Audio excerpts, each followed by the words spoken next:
Елімізде жастар мәселесі қазіргі күнде саясат дәрежесінде. Өзбекстан мемлекеті жастар мемлекеті.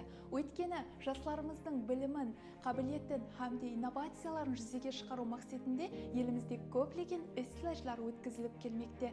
Бұған айқын мысал етіп айтатұғын болса, қазіргі күнде елімізде стартап жобалар таңдаулары жүзде көп өткерілмекте. Бұл стартап жобалар таңдауына мен де белсенді қатынасып жатырмын. Һәм сыйлы орынларды алуға мессар болып атырмын. Самарқанд мемлекеттік ветеринария медицинасы, шаруашылық һәм биотехнологиялар университетінде әр жылы өткізіліп жатырған жастар форумына да біз жастар белсенді қатынасып келмектеміз.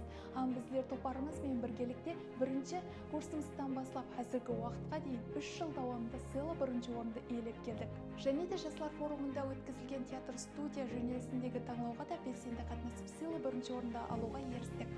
Жастарымыз қайсы тарауда жетіскенlikке ерсемен десе, олар үшін имканият есіктері ашық. Біз жастарға жаратылған имканиятлар үшін президентімізге терең minnettarchilik bilдіремін.